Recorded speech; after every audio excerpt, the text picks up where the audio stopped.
Hi, this is Shekinah Eliassen, and you're watching the Break It Down show. We get down around here. You know, I love to go on the road, and I love to record in people's places, right? Because, well, look, this is a great example. Before we got started, you offered me lunch, right? So I become the guest, and it's such a neat dynamic when you talk to people about whatever it is, music, heavy things, soft things, easy things. It flips that dynamic. And I just think it's one of the best things about being able to do this for a living. So thanks for being on the show. I appreciate you. Love having you here, Pete. Welcome to our house. Welcome to George Mark House. It's meant to be a place where families and folks can come, and I'm really happy to have this time with you. Yeah. So I guess let's, for folks who don't know about George Mark, and I guess to give me more background as well, let's talk about what you guys do here and the mission of George Mark. Great. So George Mark Children's House is the first pediatric palliative care home in America. It was founded just 20 years ago by an incredible leader and founder called Dr. Kathy Hull. And I'll tell you a little bit more about her story and what we do. So George Mark offers respite and end-of-life and transitional care for children from their birth up until their 24th birthday. Wow. We are a home-like setting where we have families come with their children or children come for respite for some of their best days. So it's palliative care, and we can talk more about what that means. Sure. But we offer making every day here really incredible quality of life for the kids that come and the siblings that come visit. These kids here have a life-limiting diagnosis. Yeah. Some of them are living up into their teens with epilepsy, cerebral palsy, other kind of acute conditions, and they need around-the-clock nursing care. So we have fully staffed nurses here, 3 shifts, 24 hours a day, taking care of kids and giving them just great days. I'll talk about our programs, but really it's designed for kids and families to get the care they need and to make days really special. How common is this kind of a facility in the nation? Are there 1,000 of them? I mean, because there's got to be kids everywhere that have these kinds of problems. Yes, gosh, I wish, that we didn't have to have places like this, because we don't want any kid to have a complex condition, but we know that children do. My son did, and I can talk more about Lars. But it's not common enough. In fact, when our founder, Dr. Kathy Hull, founded George Mark, there were none in America 20 years ago, and she was working at one of the hospitals here on the oncology floor as a psychologist in the ward, taking care of kids and families who needed support going through cancer treatment. And some of these kids, unfortunately, had terminal diagnosis. And she saw these kids dying in the hospital. And the families scrunched up in hospital chairs, and the beeping sounds of the machines and the neon lights and the helicopters landing on the top roof of the building and the elevator beeping, and just said, gosh, this is not the best place for families to be with their children in these last days. So she looked in America. There were no children's hospices in America in the 90s, early 2000s. And so she looked to the UK. Where there are more per capita of these types of facilities than anywhere in the world, and modeled George Mark after that. And since then, there have been a few that have opened in other states, and there's a handful that are in development, which is amazing. But it is not an easy lift to build a place like George Mark, and also to underpin the funding for it. Most of our income comes through philanthropy. And there's some work that we're doing for licensures and other reimbursements. But there's a couple reasons why more homes like this don't exist. We can talk about those barriers, but it's a much needed service, and we're so grateful we can offer it to kids and families here in the Bay Area and across the country and abroad as well. Can you, and if you can't, that's fine, but can you tell me how many kids need this kind of care, and how many kids do you care for here? So we take care of over 300 kids this year, which compared to a hospital, is not a lot. Hospitals have hundreds of kids a day, but we offer this amazing customized care for families. We have 8 beds. So we offer 8 kids here a day. Most of the kids that come here are here for respite care. They're not imminently dying. They need around-the-clock nursing care. Often they're in wheelchairs, and they just need nurses helping them throughout their day. And so we have an incredible volunteer program and nurses that we have aquatic therapy, music therapy, animal therapy, puppies and ponies. Princesses come. We have a session in the spa. Kids can go almost every day into the spa. So these are really great days for these kids who are normally at home in their bed or in a wheelchair all day, not having this type of kind of camp. It's kind of like camp for kids. And then we have art therapy that we are allowing them to make art and music and theater. And it's just a really special place. And we have a couple rooms for end-of-life families. And that can be for the family to stay with their child while the child is fading, and support for the siblings and the parents as they're going through that. I can tell you a really special story about one family, if that gives you a little picture into what the experience is like. Tell me the story. Okay, so I mean, there's so many beautiful families that come here. Every family is incredible. One story, a really special family, which they all are, came this past August. The daughter, the eldest daughter, was about 12, and she had a brain tumor, and they had been going through treatment, and it wasn't working, and she was declining. Two younger sisters, around age 7 and 9. Mom, dad, the 3 girls, and their dog came and stayed at George Mark in one of their family suites. Wow.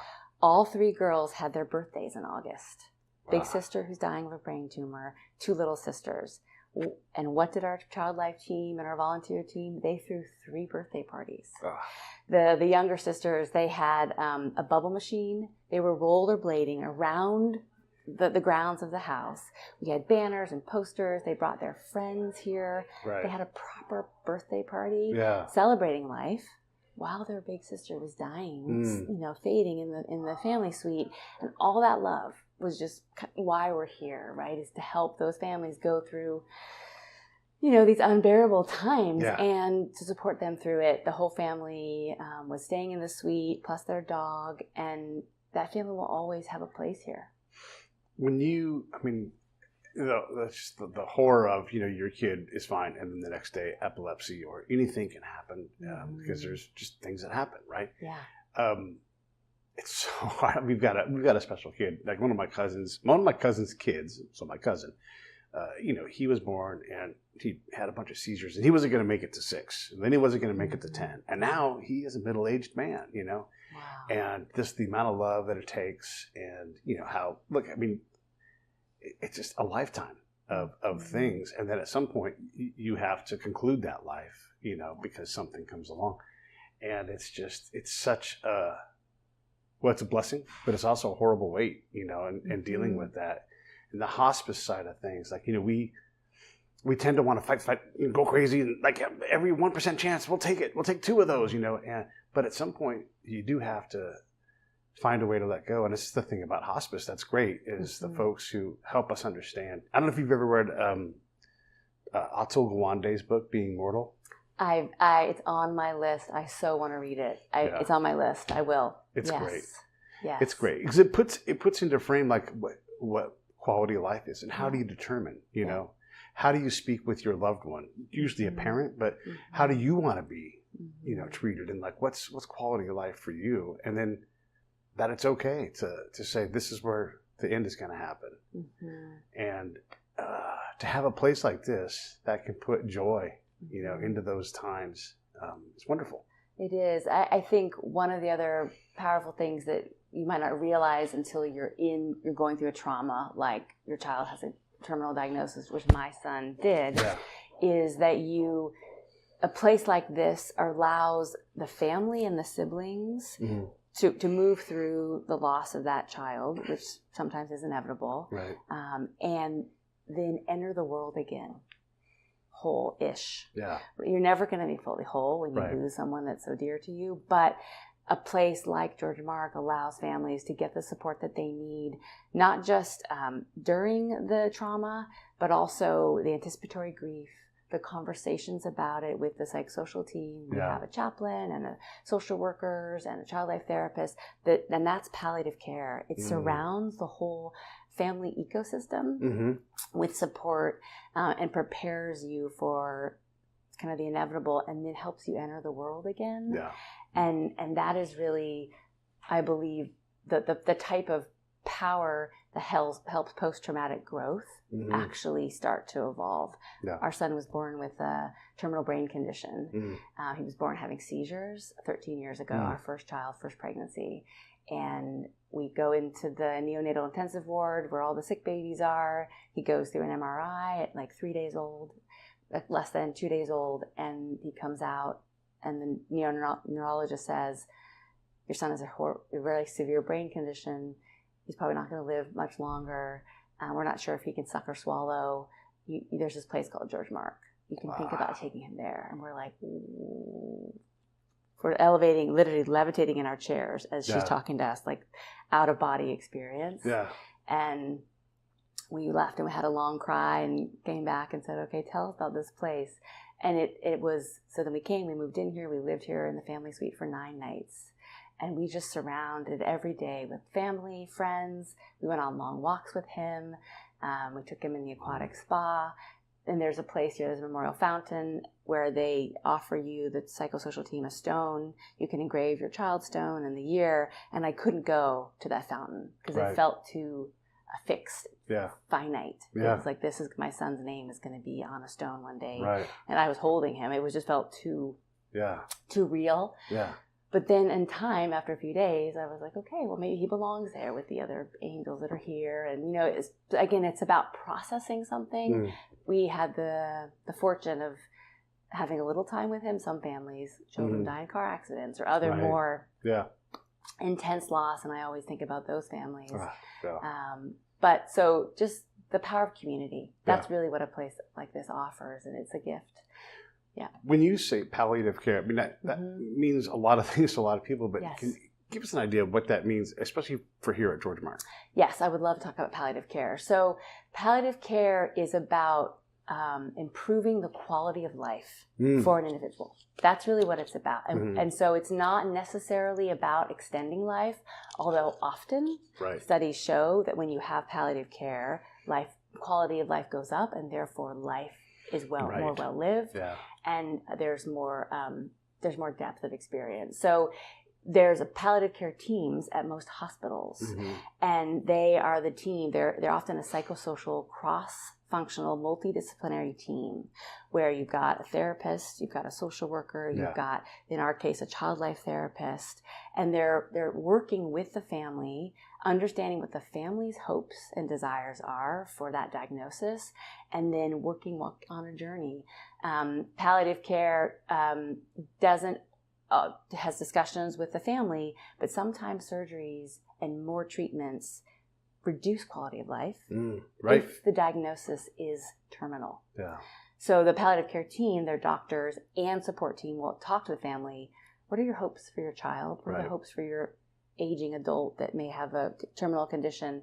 And then saying, we want them to not be throwing up and not be in pain. Okay, we can talk about that. Then the medical team will take a certain course of action. So that's what we do here, is meet the family where they are, reduce pain and suffering, and increase quality of life, making the days that we have really amazing.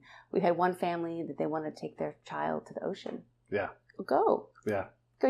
You're off. You're free to go. You give the child the meds that they need to be comfortable.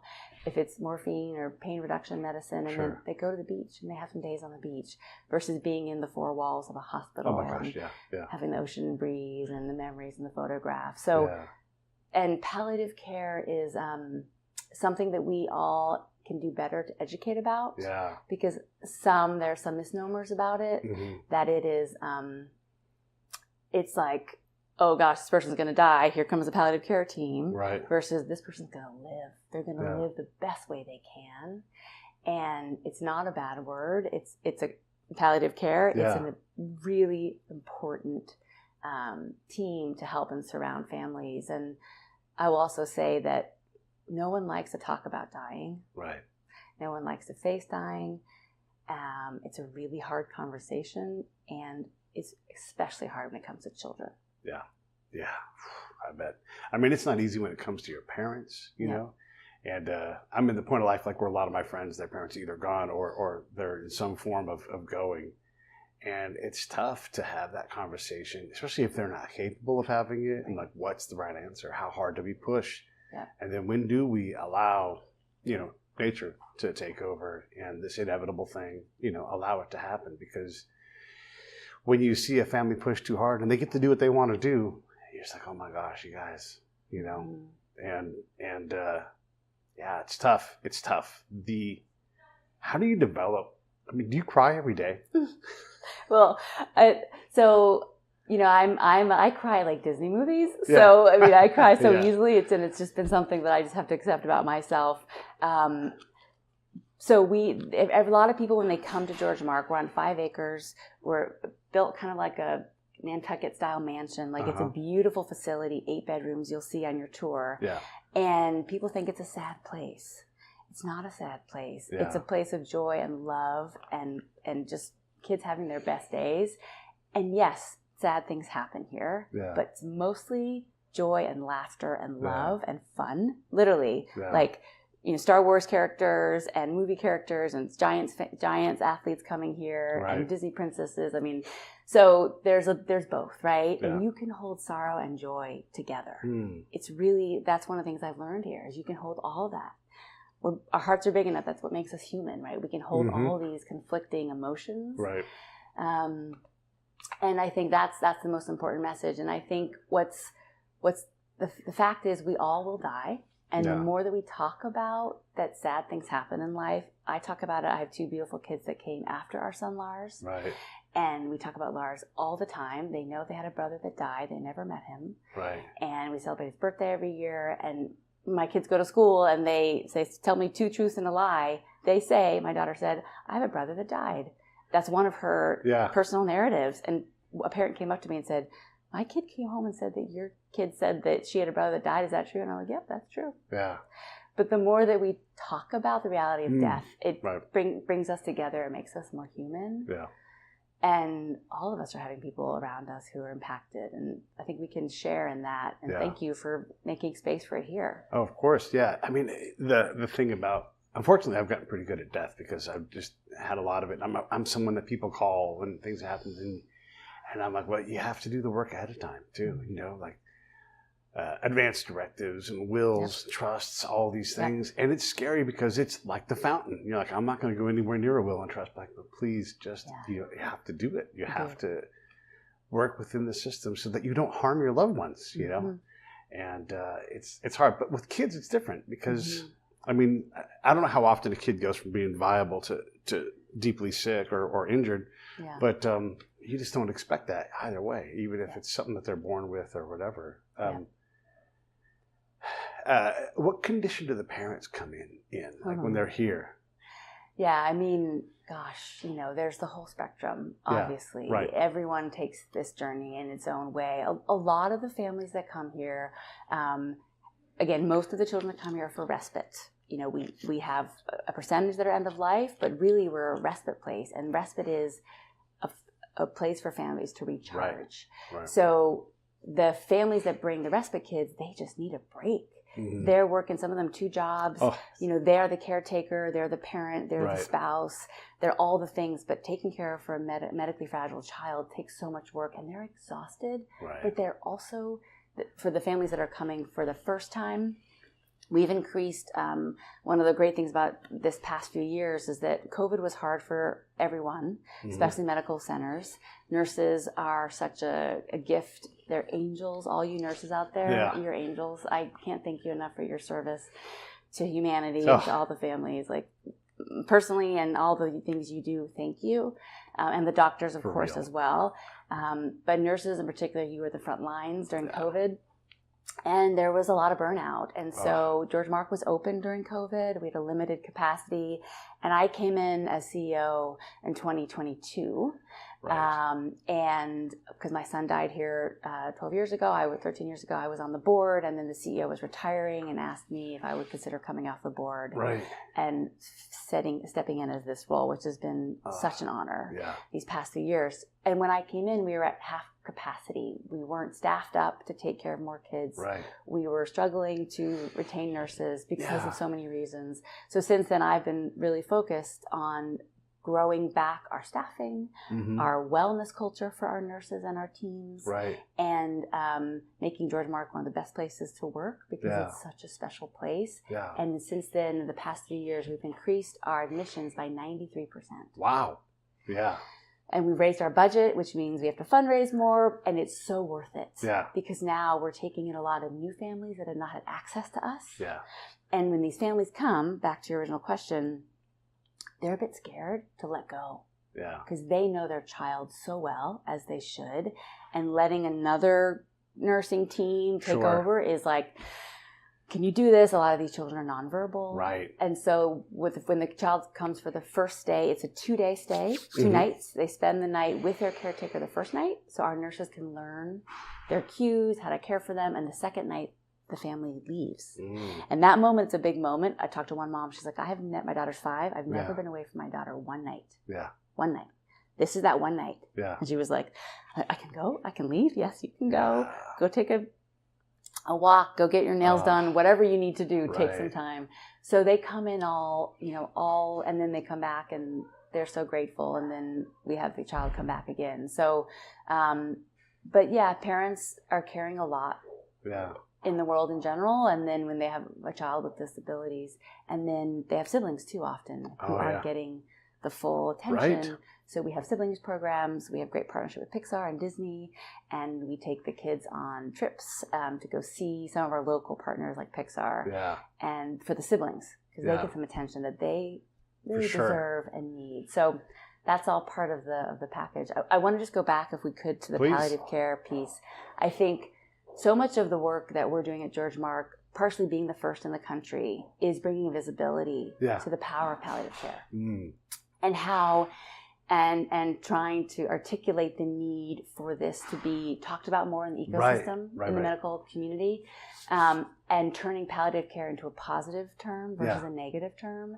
And some of the work that I'm doing, and our publicist, Teresa, is trying to get more conversations around why palliative care is so important, and how do we break down the barriers around it.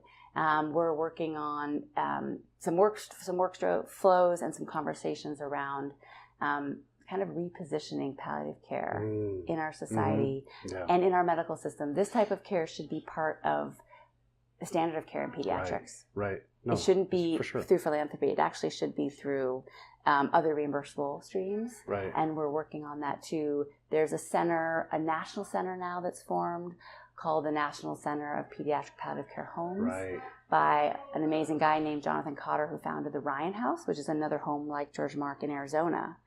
And he's helping elevate and build advocacy and education around this work. And I'm on their council.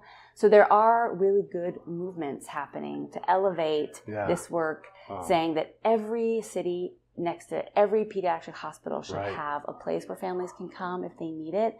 Hospices are very common in America now for adults. But they're still not for children. And there's insurance work we need to do for reimbursements. There's Medicaid. There's a lot of tape that we need to work through and cut through to get this type of care accessible, because it's just not fair that it's not available. Well, this is the thing. I have to bring this up because we often are hard on nonprofits. Like, wait a second, how come the CEO makes money? Like, because this is a professional business. You guys have partners. You go to Pixar, the Giants, all these things. Someone has to have professional capacity, and it's crazy. And this is a bit of a touchy subject, so we can. Well, I'm just going to ask you the question. I'll let you deal with it. There are people that, because of their religion, are not interested in things like palliative care. It becomes verboten for whatever reason. And look, you don't have to do anything. Nobody has to. But the access to take care of someone, or to give. Oh my God, one of my friends has ALS, and he can't really travel anymore now. But I tried to get him on as many road trips as I could. One, so he and I could have a road trip, right? Awesome. But his wife, like, I got him for a couple of days, and it is exhausting. Like, we were going to try to go to this big college football game in Texas, and I'm like, man, that's going to take like 3 days of travel there and then 3 back. He's like, you can't do that. It's too much. And it's so much work. And I know you see this, but I don't know if you all understand. It's a lot of work in this stuff. It's a lot of work. I mean, physically picking up, because a 24-year-old kid is at least weighs 100 pounds, you know, and maybe 250, you know, it's crazy the amount of work. So the respite thing I get, the palliative care thing, and repositioning it. So it's less of I don't want it to be verboten. Nobody has to do anything, but trying to make it more okay. And then also, I have to say this too, because it's all part of it. I know you'll talk about all this, but when you're in this kind of a place, in this kind of a state, there's guilt that you don't even, like, I didn't know this kind of guilt existed, you know. And then I'll have like when we take care of the old people in my family, I'll look at that person and I get so angry with them because of the way they behave, because the disease makes them a crappy person. Right. And then I think the worst thoughts about that person. And I'm like, it's just a disease. But I still have to deal with it and process it. And that's not a thing that was in my adulting book, that you're going to treat someone you love terribly and look down on them because they have this disease. And I can talk through this and be open about it, you know? Yes. But you have to deal with the fact that those things are there. And of course you love this person. Yeah. But, you know, it's very, very hard. And I'm going to shut up and let you talk. No, I mean, I appreciate you sharing all that, because it's a real burden to care for someone who's ailing. Yeah. Whatever way that is, if it's a child, if it's an adult, it's a loved one, it's a grandparent, it's a cousin, it's a spouse. I mean, and so much of it is, you know, caretakers burn out. Yeah. And it's real. It is real. And so that's why, again, a community is so important to help us through these really hard times, because you can't do it alone. You shouldn't do it alone. Yeah. And if you have someone in your life who you know is dealing with a severe loss or a complex need, like I've been through grief. I've read a lot of books on grief and talked to folks about grief. Like, show up for those people who are the caretakers. Yeah.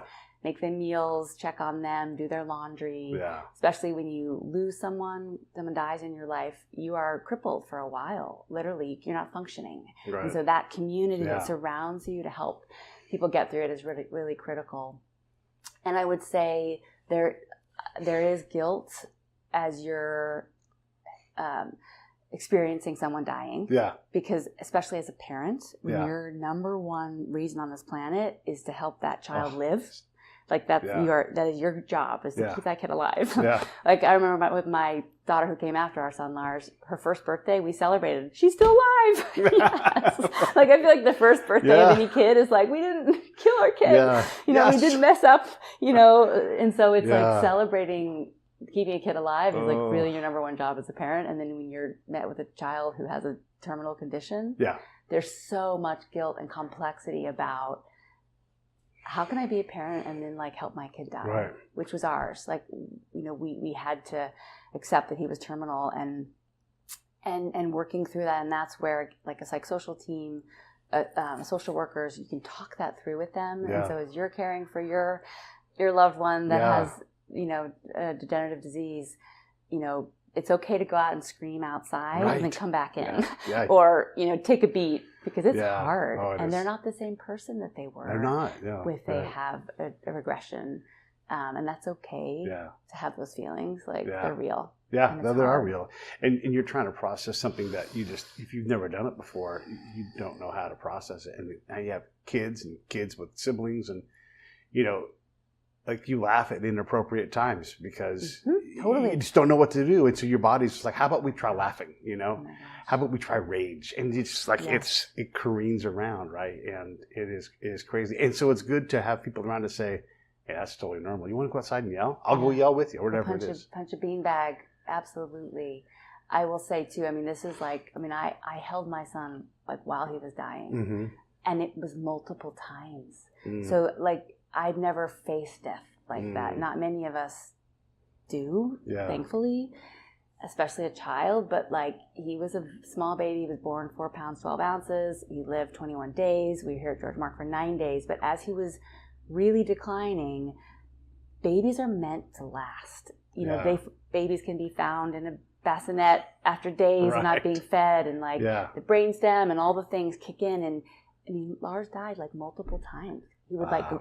he would come back to life my again, and we gosh. were like weeping, and then he's alive Back. again. Yeah, right. And I mean, you know, as you talk to people who experience people passing, death is beautiful and horrible. Yeah. And but I'll say too, we have something called grief partners. You know, finding a friend or another contact who is going through something similar. Yeah. You can say the hard things, like when they do this thing, I laugh because it's so ridiculously grotesque. I have to laugh. Yes. You know, so finding ways to talk about it and outlets helps us all get through it, because the one thing that is true is that we will all die. Yeah. And we will all experience people that die. It's true. Yeah. I have a friend. His name is Josh Montz. He wrote a book. He died and shot and killed in Iraq. And then he came back 15 minutes later. What? Yeah, he was gone that long. And so I knocked over all of the cameras with my foot because I was talking about my friend Josh. Awesome. So sorry, everybody. I wanted to tell you about Josh because Josh died for 15 minutes. And he wrote a book about it. And then he's getting a PhD from, actually, it's a private school in San Francisco. Very, very, very liberal. And so the space he's occupying is very, well, it's also verboten because he's like, I'm going to the edge between life and death because I've been there. And he's like, one of the things I'd like to do in my postdoc work, does sound crazy, but this is where his work is. He's like, I would like to die repeatedly, be brought back under controlled circumstance. Yes, right? Like crazy, like wow. But he's like, it's important to understand. You know, so I say all that because this guy's an expert in death. We had this guy, Sebastian Younger, on the show. He wrote Perfect Storm. Oh, cool. Yeah, he's written a bunch of great things. Cool. And he had a friend die, and a reporter, because he's a reporter. He had a friend die in a combat setting, and the same injury that had killed Josh. And so Sebastian had his own near-death experience where he had an aneurysm in his, like behind his spleen. It was very dangerous, and he should have died. But like all the things lined up, and he made it. And so he had this, and he's a atheist, and he's like, I don't know how to deal with this. So he got super deep into death and dying. And at the end of the show, he says, you know, I want to ask you, Josh, about your death. Because my friend Tim died the same way. I have this weight. I have this survivor's guilt. It should have been me and all these other things. What did Tim feel when he died? And you couldn't ask a better person in the entire world. Josh is the person to ask. And Josh says to him, bliss. It's perfect bliss when you go. You know, and it changed everything, at least in that moment for Sebastian. Totally you know. reframe. And I think when we hear more about that, you know, people like Josh, the folks here at George Mark, you guys are trying to reframe what this is. And it's not like race towards death, but understand that this is a natural thing that happens. Wow, that's a beautiful story. Thank you. Death is bliss. Yeah. He says it's the peak, it's a peak experience. At the peak, maybe, right? After that, what is there? We don't know, right? That's what's beyond. Yeah. On that note, you know, we also have death doulas as part of our community, and I never knew really what they did. First time I've ever heard of this. Oh gosh! Yeah. So, I can introduce you to many. They're incredible humans and more than humans, really. Yeah. So they help shepherd, just like there's a birth doula. Well, there's death doulas, and people who help people move into the next realm, right? And sit with the family, sit with the dying to support that journey. And you death doulas out there, you are amazing. Yeah. I've been so inspired by your work and love meeting you and hearing all about how you help families and humans move into the next chapter. Yeah. So that's another kind of superpower of how we support folks. I think the other interesting thing about being the survivor of the survivor's guilt, another story that some of your listeners may resonate with, when you have a profound loss and then you enter the world again. I had a corporate marketing job here in the Bay Area, and I was pregnant like all the other women that are pregnant. Yeah. And I had 7 girlfriends that were pregnant at the same time. We all had baby showers, and then my son comes. Lars lives for 21 days. He dies. You know the gay musical chairs? So I felt like we're playing the game, everyone is pregnant, everyone has a baby, is holding a baby at the end. I'm the one that's standing there. Right. No baby, Right. no chair. Yeah. And then I go back into my corporate job. Yeah. And I'm in the elevator. Yeah. And you're people who, they know you, you're friendly. Oh, you're back from mat leave. How's your baby? Yeah. Oh, I had over and over. so many of those conversations. I'm Right. in the elevator, and I'm like, and I had a counselor. I went to grief counseling. Thank you all, your grief counselors out there. You're amazing. And I had my elevator pitch, literally. Yeah. So, how's your baby? My baby died. Yeah. He had a terminal brain condition, and then they start crying. Yeah. And you're consoling them. Yeah. You're the one that had this tragic loss. Yeah. And you're like, it's okay. We're okay. We're going to be okay. Right. And then you find that there's a lot of people who had things. Right. A lot of miscarriages. A third of pregnancies end in miscarriages. Mm. All those women feel a major loss. Right. And the partners, the families, that they don't talk about. That's a private loss. Often, not always. Yeah. Some of them are further into the term. And I just resonate with all you women out there and families and couples who've gone through that. And that's why, again, being able to talk about the reentry Right. and still honor the loved ones that have been lost, Yeah. say their names, or just helps us all just be real about it. Yeah. And Yeah. talk about it and be in a community together. And I love it when people ask me about Lars. Yeah. What did he look like? What was his hair like? He had Yeah. this huge head of hair. When you say the names of people who have died, it actually means a lot. Yeah. Generally, Sure. to the people who have lost them, because you bring them back to life. Right. Yeah. So- Yeah. It's important to have these conversations. Well, one of the things I've noticed, again, someone who deals with death a lot for whatever reason, when you die, people write about 150 words about you and that's it. But we can do better than that, Totally. And so we try to, right? And try to tell these stories and try to keep people alive. Yeah. And it's wonderful work. George Mark is a place that requires, at least for now, some philanthropy. So let's raise some money here. How do people support you guys? Oh. And then if someone's like, oh my gosh, this is what I need, there's someone in my life, how do they get a hold of you? So for everybody, the website's right down there, right there, and you can go there and you can be able to do that. So let's talk about donating. Let's talk about getting help. Great. Thank you for that opportunity. So again, George Mark Children's House, it was actually founded by Dr. Kathy Hull and named after her two brothers. So I just want to tell that story. Yeah. George and Mark were a part of Kathy's family. She's a large family, and George and Mark both died way too young. One of her brothers from leukemia and one in a car accident when he was 16. Yeah. So Kathy, as a psychologist, went on to build George Mark for families and kids, and just wanting there to be a place for families to be supported when they lose a loved one. So George and Mark, you're here with us too. And the ways that you can support us. So first of all, if you know of any children or families who could benefit from our services, we have a referral button on our website here, georgemark.org, and you can learn about how to refer a family. Okay. Families come here at no cost to the families. So this is critical to our mission, that families will never see a bill for their services. Right. We want to provide access to all the kids and families that need us, and we welcome you to come. We often have 1 to 2 beds open a day still. We have a wait list, but often kids have to cancel, especially the respite kids, because they're immunocompromised and then they can't come, and then we want to fill the beds. So we're looking for more referrals for kids with life-limiting diagnosis. On our website, there's a page about the acuities. We take all kinds of kids with different types of life-limiting diagnosis, cancer patients as well, kids here for respite or other end of life. We have an oncology program here as well.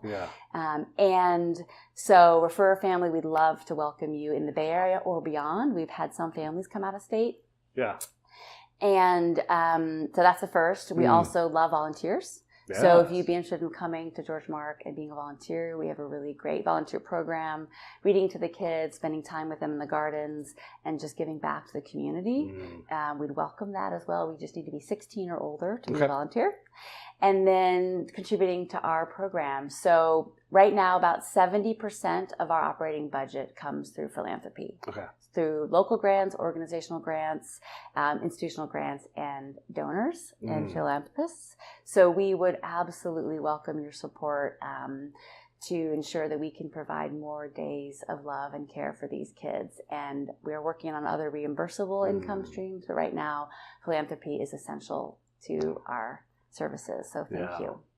And again, you've been giving so much credit to everybody else. Thanks to you for trying to run this place and make the chaos into something that works, because it's got to be crazy. You're running, it's a complex organization for sure. And everybody has been such a sweetheart to me. Even the person who opened the, might have been you, who knows? And they're like, oh, come on in. And I'm like, well, all right, I'll come on in. It was really, you've got a great crew here. And that's a reflection of you and everybody here at George Mark. Well, thank you. I mean, the group, the team, the staff, the volunteers, everyone here, I would say, they're here for a reason. They're here for a reason because of the work that we do and the hearts that they have. It's heart work here, like big heart work, because we get to take care of kids and families every day, and it's hard, it's exhausting, and that's why we've built in a wellness program to ensure that we're giving staff, we're recharging our staff, because you need to recharge. But I just can't say enough how grateful I am to our nurses, our medical team, our psychosocial team, our administrative team, our ops team. We have a really incredible team. And one thing that we do when a child passes here, because we have a housekeeping staff, we have a kitchen staff, we've got a groundskeeper, garden. When a child comes and it's an end-of-life family, everyone has some interaction. Either they see the family from a distance. We had one family that was here, a teenager. She was on intense chemo treatment, on steroids, and then they got a scan that said it had spread, and they had to take her off the steroids. She came here. She was here for just a few days. Oh, wow. It was that fast, and she passed. And her family, this one woman, she was a teenager. She wanted to be outside. We have a fountain, 2 fountains. We have a beautiful fountain with a waterfall effect. They wanted to be by the water, so they moved the hospital bed outside by the fountain. The whole family circled around them and just sat with her. They had lunch out there. They had conversation with her, and she died out by the fountain. Wow. And again, like, these stories, they're so amazing. And our whole staff was just like, we all knew they were out there. And after a family, comes and we take care of them and they leave, our staff sits around a room, virtual and in person, and we talk about how that family touched us. Right. Because it's part of the process of just processing these things, because then they've got to go back to the next patient. So I tell you that story because the staff are so involved in the work, because they feel the value of it, as do I, and it's one of my life's biggest honors to be here and to talk with you about it. So thank you. Well, we did a lot of welling up to, because it's a beautiful thing, it's a tragic thing, but the acceptance part, right? When you see someone or a family that reaches that acceptance part, you really can get to the things that matter, and to save that time that's left. And that is beautiful that you guys help folks get there faster and with less baggage, because it's easy to bring extra baggage to stuff. One of the biggest lessons in life I learned from this rapper that was on the show, and his girlfriend's Erykah Badu, right, at the time. And she's like, you carry stuff that doesn't belong to you. Just put that stuff down. And if you need to pick it up because it doesn't, then you pick it up. But put stuff down. And this is the kind of place where it's like, hey, you've got this load. You need a break. This is a place where you can come and get one out. And believe me, anybody who's done caretaking, they're like, wait, what? I can get a break for this? Oh my God, it's amazing. Yeah, I love that. I also will just say 2 other kind of announcements, I guess. So we have a couple fun events coming up where we love to involve our community. Right. So on August 27th, we are doing an incredible a fashion show and auction by a really lovely, famous couture designer named Lily Sammy here from the Bay Area. She's actually coming out of retirement to auction off 20 of her gowns to the San Francisco community. And it's going to be at the Beacon Grand Hotel on August 27th. It's a fashion show and auction. So if there's anyone out there who would like to come and join the fashion show and auction some dresses, we would welcome you. We can put the information down below. Yeah. And the proceeds will go to George Mark Children's House. So, and we're also looking for sponsors for that event. So any San Francisco companies or organizations that would like to be a sponsor, there'll be great branding and for a great cause. So that's in August on the 27th. And then also in September, End of September, we have our annual fundraising event. It's our biggest fundraising event of the year. It's going to be a garden party here at George Mark. So we'll have some tents, and we'll have a beautiful musician here performing, and we're going to open up George Mark and give tours of our beautiful facility, the aquatic center, art therapy, animal therapy. We might have some ponies and animals here that come, as you can see the experience that families have when they come here and have a personal tour of George Mark. And then we'll do some auction items and a fund a need where we'll be fundraising for our annual budget. So that's going to be September 27th here at George Mark, and tickets will be going on sale soon. So we'd welcome that, and also any sponsors for that. So we'd welcome any and all of you to come. I'd love to meet you. I've put links down below, but they'll also be in the show notes if you want to. Just go to George Mark. You guys are going to figure this out. You know all the rules of this stuff. But if you want to learn about the events, how to get involved, how to get some respite, or whatever it is, georgemark.org. You guys know that. Here, let me put that up just in case you happen to forget. There it is right there. Okay. Anything in closing for? Thank you for hosting me. It's wonderful. I can't wait to go see the grounds. Is there anything else you want to say before we wrap it up?